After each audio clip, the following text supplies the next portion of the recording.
Hi, ഞാൻ Saritha C Nair, consultant psychologist, മാനസഭായ് Saritha counselling and wellness centre, Kottayam. എല്ലാവരുടെയും എക്സാമൊക്കെ പടിവാതിൽക്കലെത്തിയല്ലേ. CBSE എക്സാംസ് ആണെങ്കിലും സ്റ്റേറ്റ് ബോർഡ് എക്സാംസ് ആണെങ്കിലും കോളേജിൽ പഠിക്കുന്ന കുട്ടികൾക്കാണെങ്കിൽ അവരുടെ സെമസ്റ്റർ എക്സാംസ് ആണെങ്കിലും ഒക്കെ ഇനിയുള്ള 1-2 മാസങ്ങൾ എക്സാമുകളുടെയാണ്.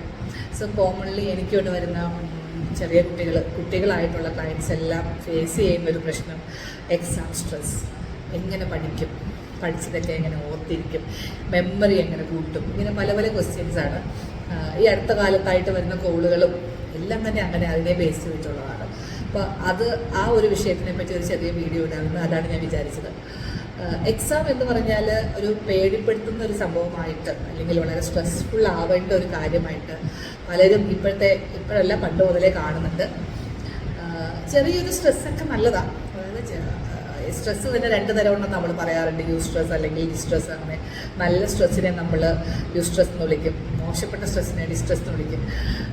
ഈ ഒരു ചെറിയൊരു സീരിയസ് സ്ട്രെസ് പഠനത്തിലുണ്ടാവണമെങ്കിൽ ചെറിയ തോതിലൊരു എക്സാം ആണല്ലോ എന്നൊരു അവയർനെസ് അല്ലെങ്കിൽ സ്ട്രെസ് ഉള്ളത് നല്ലതാണ്. പക്ഷേ അത് ഡിസ്ട്രെസ്സായി മാറാതെ നോക്കണം. നമ്മൾക്ക് സ്ട്രെസ്സ് കൂടി അത് പഠനത്തിനെ ബാധിക്കുക, മെമ്മറിയെ ബാധിക്കുക, ഉറക്കക്കുറവുണ്ടാവുക, ആങ്സൈറ്റി ആവുക, ഇങ്ങനെയുള്ള കാര്യങ്ങളിലേക്ക് പോവാതെ എക്സാം അടുക്കുമ്പോൾ ഈ ഒരു പേടി, ചിലർക്ക് വയറുവേദന, ചിലർക്ക് തലവേദന, ചിലർക്ക് ഛർദി, ഇങ്ങനെ പല സിംറ്റംസിലേക്കും എല്ലാം ഈ സ്ട്രെസ്സ് മാറാറുണ്ട്. ഇങ്ങനെ മാറാതെ നോക്കേണ്ടത് അത്യാവശ്യമാണ്. സോ എങ്ങനെ നമുക്ക് എക്സാമിനെ നേരിടാം, സന്തോഷത്തോടെ നേരിടാം, അതിന് കുറച്ച് കാര്യങ്ങളാണ് പറയുന്നത്. എക്സാം മെയിൻലി നമ്മൾ എക്സാമിൻ്റെ ടൈമിലല്ല പഠിക്കേണ്ടത് എന്നുള്ളതാണ് ആദ്യം തന്നെ വേണ്ടത്. നമ്മളൊരു നല്ല സ്റ്റഡി ഹാബിറ്റ് ബിൽഡ് ചെയ്തെടുക്കുക എന്നുള്ളത് ആദ്യമേ മുതലേ നമ്മൾ പഠിപ്പിക്കുന്ന കാര്യങ്ങൾ, കോളേജിലായാലും സ്കൂളിലായാലും പഠിക്കുന്ന ലെസൺസ് പഠിച്ച് സിസ്റ്റമാറ്റിക്കായിട്ട് സ്റ്റഡി ഹാബിറ്റ് ഉണ്ടായി വന്നാൽ ഈ ലാസ്റ്റ് മിനിറ്റ് റഷ് അല്ലെങ്കിൽ ലാസ്റ്റ് മിനിറ്റ് സ്ട്രെസ്സിൻ്റെ ആവശ്യമുണ്ടാകുന്നില്ല. ഇപ്പോൾ എക്സാം അടുത്ത സമയത്ത് ഇനി ആദ്യം മുതലേ പഠിക്കണമായിരുന്നു എന്ന് പറയുന്നതിൽ കാര്യമില്ല. സോ ഇനി എങ്ങനെ നമ്മൾ ബാക്കിയുള്ള ദിവസങ്ങൾ ചുരുങ്ങിയ സമയത്തിനുള്ളിൽ നന്നായി പഠിക്കാം എന്നുള്ളതിനെ പറ്റി ഇപ്പോഴെങ്കിലും നമ്മൾ ചിന്തിച്ചോടണം. അതിനുള്ള കുറച്ച് കാര്യങ്ങളാണ് ഞാൻ പറയാൻ ഉദ്ദേശിക്കുന്നത്.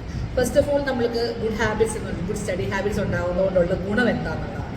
അതുകൊണ്ട് നമുക്ക് ബെറ്റർ അണ്ടർസ്റ്റാൻഡിങ് ഇമ്പ്രൂവ് ചെയ്യാൻ പറ്റും. നമ്മൾ ആദ്യം മുതലേ പഠിക്കുന്ന കാര്യങ്ങൾ സിസ്റ്റമാറ്റിക്കായിട്ട് പഠിച്ചു പോയാൽ ആ കൺസെപ്റ്റ് അറിഞ്ഞ് പഠിക്കാനുള്ള ഒരു ഗുണം നമുക്ക് കിട്ടും. നമുക്ക് മനസ്സിലാക്കാൻ പറ്റുന്നത് കുറച്ചുകൂടി നമ്മുടെ ബ്രെയിനിലേക്ക് നന്നായിട്ട് സ്റ്റോർ ചെയ്യാൻ പറ്റും നമുക്ക്. അതുപോലെ തന്നെ നമുക്ക് ലാസ്റ്റ് മിനിറ്റ് സ്ട്രെസ് ഒഴിവാക്കാം. അതേപോലെ നമുക്ക് ഇൻഫർമേഷൻ ഒരുപാട് നാളത്തേക്ക് ലോങ്ങർ ടൈമിലേക്ക് നമ്മുടെ മെമ്മറിയിൽ സ്റ്റോർ ചെയ്ത് വയ്ക്കുന്നത് കുറച്ചും കൂടി ആ ഒരു ലോങ് ടൈം മെമ്മറി ഇമ്പ്രൂവ് ചെയ്യാനും നമ്മൾക്ക് ആവശ്യമുള്ളപ്പോൾ ആ ഡേറ്റ റിട്രീവലൊക്കെ എളുപ്പമാകും. കുറച്ച് നാളത്തേക്ക് സ്റ്റോറേജ്, കുറേ നാളുകൾക്ക് മുമ്പേ പഠിച്ച കാര്യങ്ങൾ നമ്മൾ അത്രയും ലോങ്ങർ പീരീഡിലേക്ക് സ്റ്റോർ ചെയ്ത് വയ്ക്കാൻ നല്ലൊരു സ്റ്റഡി ഹാബിറ്റോട് നമുക്ക് പറ്റും, സിസ്റ്റമാറ്റിക്കായിട്ട് പഠിച്ചു പോയാൽ. അതുപോലെ തന്നെ നമ്മുടെ കോൺഫിഡൻസ് നമുക്ക് കൂട്ടാൻ പറ്റും. എക്സാമിൻ്റെ സമയത്ത് നമ്മൾ ഓൾറെഡി ഇതെല്ലാം ഞാൻ ഒരിക്കലെങ്കിലും പഠിച്ചിട്ടുള്ളതാണ് അല്ലെങ്കിൽ 1-2 വട്ടം റിവൈസ് ചെയ്തിട്ടുള്ളതാണ് എന്നുള്ളൊരു കോൺഫിഡൻസ് കൊണ്ട് നമുക്ക് എക്സാമിന് സ്ട്രെസ് ഇല്ലാതെ തന്നെ നമുക്ക് മുന്നിൽ കണ്ട് സ്ട്രെസ് ഒഴിവാക്കാൻ പറ്റും. ഇതാണ് ഗുഡ് സ്റ്റഡി ഹാബിറ്റ് കൊണ്ടുള്ള ഒരു ഗുണം. അഥവാ ഇതൊന്നും സാധിച്ചില്ല, ആദ്യം മുതലേ നമ്മൾക്ക് പഠിച്ചു വരാൻ പറ്റിയില്ല, നമ്മൾ എക്സാമിൻ്റെ ഡേറ്റ് ഡിക്ലെയർ ചെയ്തതിന് ശേഷമാണ് പഠനത്തിലേക്ക് വരുന്നത്, ഇനി എന്താ ചെയ്യാൻ പറ്റുക? സാധാരണ അപ്പോൾ അതിന് മനസ്സിലാക്കേണ്ടത് നമ്മളിലുള്ള പ്രശ്നങ്ങൾ എന്താണെന്നാണ് ആദ്യം മനസ്സിലാക്കേണ്ടത് സൊല്യൂഷന് മുമ്പായിട്ട്. മെയിൻലി കുട്ടികളിൽ കണ്ടുവരുന്ന ഒരു പ്രോബ്ലം പ്രൊക്രാസ്റ്റിനേഷൻ, അഥവാ നാളെ ചെയ്യാം എന്ന് മുന്നോട്ട് കൊണ്ടുപോകുന്നതാണ്. അത് ഇനിയെങ്കിലും അത് ഒഴിവാക്കുക. എക്സാമിന് ഡിക്ലെയർ ചെയ്തു, ഡേറ്റൊക്കെ ഡിക്ലെയർ ചെയ്തു, നമുക്കറിയാം എക്സാം തുടങ്ങുവാണ്. അപ്പോൾ ഇനി ഒരു കറക്റ്റായിട്ടൊരു ക്രിസ്പായിട്ടുള്ള ഒരു റിയലിസ്റ്റിക് ആയിട്ടുള്ള ടൈം ടേബിൾ ഉണ്ടാക്കി പ്രൊക്രാസ്റ്റിനേഷൻ ഒഴിവാക്കി ആ ടൈം ടേബിളിനോട് സ്റ്റിക്ക് ഓൺ ചെയ്ത് പഠിച്ചു പോകുക എന്നുള്ളതാണ് നമ്മൾ ആദ്യം ചെയ്യേണ്ടത്. രണ്ടാമത് കണ്ടുവരുന്നത് എക്സാം ഫിയർ, അൺനെസസറി ആയിട്ടുള്ള ഫിയർ അല്ലെങ്കിൽ ഒരു സ്ട്രെസ്സാണ്. അതിന് ചെയ്യേണ്ടത് ഓൾറെഡി ഈ അടുത്തുള്ള എക്സാമിൻ്റെയൊക്കെ ക്വസ്റ്റ്യൻ പേപ്പേഴ്സൊക്കെ ഓൾറെഡി റെഡി ആയിട്ടുണ്ടാകും, ഓൾറെഡി അതെല്ലാം പ്രിൻറ്റ് ചെയ്തിട്ടുണ്ടാകും. അപ്പം നമ്മൾ പേടിച്ചത് കൊണ്ട് ആ വരുന്ന എക്സാം ക്വസ്റ്റ്യൻസിലോ അല്ലെ വരാൻ പോകുന്ന എക്സാമിൻ്റെ പാറ്റേണിലോ ഒന്നും ഒരു ചേഞ്ചും വരാൻ പോകുന്നില്ല. പേടിച്ചാലും ഇല്ലെങ്കിലും എക്സാം സംഭവിക്കും. സോ ആവശ്യമില്ലാതെ അനാവശ്യ സ്ട്രെസ്സിൽ അല്ലെങ്കിൽ ഒരു പേടിയിലേക്ക് പോയത് കൊണ്ട് അതുകൊണ്ട് നമുക്ക് ഫിസിക്കലായിട്ടുള്ള ബുദ്ധിമുട്ടുകൾ, അസുഖങ്ങളോ ടെൻഷൻ കാരണം പഠിച്ചതും കൂടി മറന്നു പോകാവുന്ന അവസ്ഥയോ അല്ലാതെ പോസിറ്റീവായിട്ടൊന്നും സംഭവിക്കാൻ പോകുന്നില്ല. സോ അൺനെസസറി ആയിട്ടുള്ള ഒരു ഭയത്തിൻ്റെ ആവശ്യമില്ല. നമ്മൾ ആ ഒരു സമയം കൂടി പ്രൊഡക്റ്റീവായിട്ട് പഠിക്കാൻ ഉപയോഗിക്കുകയാണ് വേണ്ടത്. മൂന്നാമത് കോമൺലി വരുന്നത് പുവർ ടൈം മാനേജ്മെൻറ്റ്. നമ്മൾ ടൈം ടേബിൾ എല്ലാം റെഡിയാക്കി വയ്ക്കും, പക്ഷേ നമ്മൾ അതിന് സ്റ്റിക്ക് ഓൺ ചെയ്യാൻ പറ്റത്തില്ല. ഡിസ്ട്രാക്ഷൻസ് കയറി വരും. നമ്മൾ പഠിക്കാനിരിക്കുമ്പോഴാണെങ്കിൽ മൊബൈലിലൊരു നോട്ടിഫിക്കേഷൻ വരിക, അല്ലെങ്കിൽ TV, അല്ലെങ്കിൽ വീട്ടിൽ ഗസ്റ്റ് ആരെങ്കിലും വരിക, അതിലേക്ക് നമ്മൾ പോയി നമുക്ക് കറക്റ്റായിട്ട് നമ്മുടെ ടൈം പ്രോപ്പറായിട്ട് പ്രൊഡക്റ്റീവായിട്ട് മാനേജ് ചെയ്യാൻ പറ്റാതിരിക്കുക. അതിലൊരു ഐ കൊടുക്കുക, നമ്മൾ അതിന് ഒന്ന് മാനേജ് ചെയ്യുക എന്നുള്ള ആദ്യം വേണ്ടത്. കറക്റ്റായിട്ട് നമ്മുടെ പ്രയോറിറ്റി എന്താണെന്നുള്ള സെറ്റ് ചെയ്ത് അതിനുള്ള ടൈം അലോട്ട് ചെയ്യുക. എക്സാം എടുക്കുമ്പോൾ നമ്മുടെ മോസ്റ്റ് പ്രയോറിറ്റി നമുക്ക് പഠനത്തിൽ തന്നെയാണ്.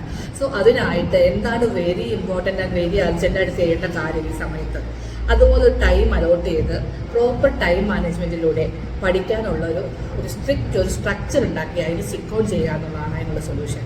നാലാമത് പലപ്പോഴും പഠിച്ച കാര്യങ്ങൾ മറന്നു പോകുന്നു എന്നുള്ളതാണ് അടുത്തൊരു പ്രോബ്ലമായിട്ട് വരുന്നത്. സോ ഈ പ്രൊക്രാസ്റ്റിനേഷനും ഒഴിവാക്കി നമ്മൾ പഠിക്കാൻ തുടങ്ങി, പേടിയും മാറ്റി ടൈം മാനേജ്മെൻറ്റ് കഴിഞ്ഞതിന് ശേഷം പഠിച്ചു എന്നിരിക്കട്ടെ, അത് മറന്നു പോകുന്ന ഒഴിവാക്കാൻ എന്താ ചെയ്യേണ്ടത്? അതിന് സിസ്റ്റമാറ്റിക് ആയിട്ടുള്ള ഒരു സ്റ്റഡി പാറ്റേൺ ആണ് അതിന് വേണ്ടത്. മറന്നു പോകാന്നുള്ള പലരും ഉണ്ടാകുന്നത് പഠിത്തം മാത്രമല്ല, പഠനക്കാര്യം മാത്രമല്ല, മെമ്മറി ഇഷ്യൂസ് ഉള്ള ആൾക്കാർ ഒരുപാടുണ്ട്. സോ മെമ്മറി ഇമ്പ്രൂവ് ചെയ്യാൻ അഥവാ പഠിച്ചത് മറക്കാതിരിക്കാൻ നമ്മൾ ചെയ്യേണ്ടത് കോൺസെപ്റ്റ് മനസ്സിലാക്കി പഠിക്കാനുള്ളതാണ്. നമ്മൾ വെറുതെ മക്കപ്പ് ചെയ്യാതെ നമ്മൾ പഠിക്കുന്ന കോൺസെപ്റ്റ് മനസ്സിലാക്കുന്ന ടൈമിൽ കുറച്ച് ടൈം എടുത്ത് മനസ്സിലാക്കി പഠിക്കുക എന്നുള്ളതാണ് ഫസ്റ്റ് ചെയ്യേണ്ടത്. രണ്ടാമത് നമുക്ക് ഡയഗ്രാംസ് അല്ലെങ്കിൽ മൈൻഡ് മാപ്പ് അങ്ങനെയുള്ള ബുള്ളറ്റ് പോയിന്റ്സ് ഒക്കെ എഴുതി കണക്ട് ചെയ്ത് അക്രോണിംസ് ഒക്കെ യൂസ് ചെയ്ത് അങ്ങനെ നമുക്ക് മൈൻഡ് മാപ്പ് ചെയ്ത് അല്ലെങ്കിൽ റിലേറ്റ് ചെയ്ത് നമുക്കറിയാവുന്ന പല കാര്യങ്ങളുമായിട്ട് റിലേറ്റ് ചെയ്ത് നമ്മൾ ഫിലിമിലെ സ്റ്റോറിയൊക്കെ ആയിട്ട് റിലേറ്റ് ചെയ്തൊക്കെ നമുക്ക് പഠിക്കാനുള്ള കാര്യങ്ങൾ കണക്ട് ചെയ്ത് പഠിക്കാൻ പറ്റും. അല്ലെങ്കിൽ നമ്മൾ റിയൽ ലൈഫ് ഇൻസിഡൻസുമായിട്ട് കണക്ട് ചെയ്ത് പഠിക്കാൻ പറ്റും. അങ്ങനെ പുതിയ പുതിയ മെത്തേഡ്സ് കണ്ടുപിടിച്ച് ഇൻട്രസ്റ്റിംഗ് ആയിട്ടുള്ള മെത്തേഡ്സ് കണ്ടുപിടിച്ച് പഠിക്കുക. അങ്ങനെയുള്ള രീതിയിൽ മൈൻഡ് മാപ്പ് ഉള്ള ഒരു മെമ്മറി ടെക്നിക്കൊക്കെ നല്ല യൂസ്ഫുള്ളാണ്. അങ്ങനെ പഠിക്കാനുള്ളതാണ് അടുത്തൊരു മെത്തേഡ്. മൂന്നാമതായിട്ട് ഉറങ്ങുന്നതിന് മുമ്പ് നമ്മളൊന്ന് റിവൈസ് ചെയ്യുക എന്നുള്ളതാണ്. നമ്മൾ ഉറങ്ങുന്ന സമയത്ത് നമ്മുടെ മെമ്മറി കൺസോൾട്ടേഷൻ നടക്കുന്നുണ്ട്, മെമ്മറി സ്റ്റോറേജ് നടക്കുന്നുണ്ട് നമ്മുടെ ബ്രെയിനിൽ. സോ നമ്മൾ ഉറങ്ങുന്നതിൻ്റെ സമയത്ത് ഉറങ്ങുന്ന മുമ്പായിട്ട് നമ്മൾ ജസ്റ്റ് ഒന്ന് റിവൈസ് ചെയ്തിട്ട് കിടക്കുക. ആ ഒരു മെത്തേഡ് ഉപയോഗിക്കാവുന്നതാണ്.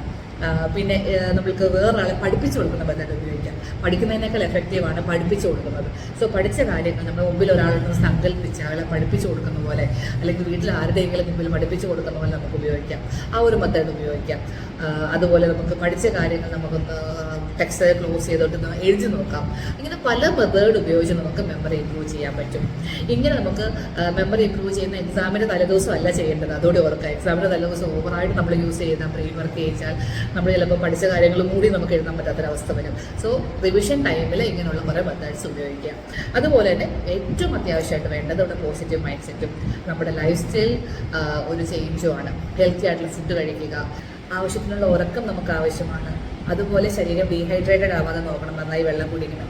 അപ്പോൾ നമുക്ക് എക്സാമിനെ നല്ല ലൈഫ് സ്റ്റൈലൊക്കെ നല്ല ആരോഗ്യപ്രദമായ ലൈഫ് സ്റ്റൈലൊക്കെ നമുക്ക് കീപ്പ് ചെയ്ത് ടെൻഷനൊന്നും അടിക്കാതെ സ്ട്രെസ്ഫുള്ളൊന്നും ആകാതെ ഹാപ്പി ആയിട്ട് എല്ലാ കുട്ടികൾക്കും എക്സാമിനെ വരവേൽക്കാൻ സാധിക്കട്ടെ. എൻ്റെ എല്ലാ കുഞ്ഞുമക്കൾക്കും എക്സാം എഴുതുന്ന എല്ലാ കൂട്ടുകാർക്കും all the best. Thank you.